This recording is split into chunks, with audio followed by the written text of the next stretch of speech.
nagpakastay ka dito tatay, hindi nagpukaw mamutay. Pasado alas 7 ng gabi, sinisid ng mga rescuers ang tubig sa paanan ng Pinsal Falls sa Barangay Babalaswan sa Santa Maria, Ilocos Sur kagabi January 14. Pakay nila hanapin si J. Mark Quaresma, 20 anyos, na tubong San Manuel, Pangasinan, na nalunod matapos itong lumangoy sa tubig sa falls. Pero bago pa ang insidente, tumalon pa ang biktima mula sa tuktok ng falls. Yung biktima po is nakainom at saka bali tatlo po sila na mag-attempt na tatalon sa mismo sa Pinsal Falls.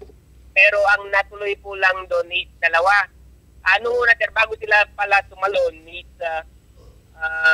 binigyan nila ng babala dahil yung isang kasama nila ay nakapangasawa po dito sa aming barangay, dito sa Babalatiwan, na huwag nyo kayong tatalon dyan, baka madisgrasya kayo.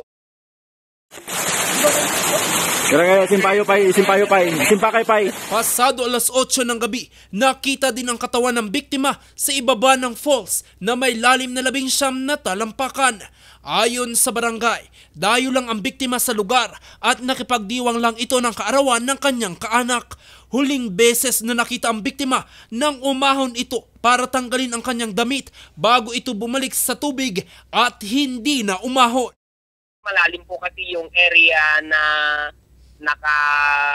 yung tumalunan niya yung biktima at saka iba po kasi yung tubig po medyo malamig. Kaya po nahirapan po yung mga divers po natin na hanapin at saka sa sobrang lamig. Aminado ang mga ito na bukas ang pasyalan magdamag, bagay na kanila na ngayong pinag-aaralan na isara sa publiko tuwing gabi para maiwasan ang nasabing insidente. Gabi na po yun nung nangyari itong insidente. Pero sa amin kasi po, bilang isang ama po ng barangay po namin, yung mga gusto pong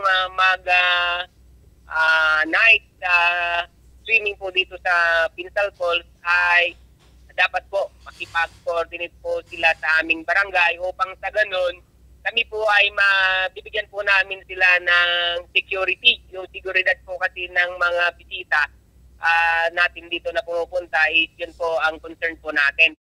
Sinubukan pang dalhin sa ospital ang biktima pero idineklara ring dead on arrival. Jose Robert Invitor para sa Luzon Headlines.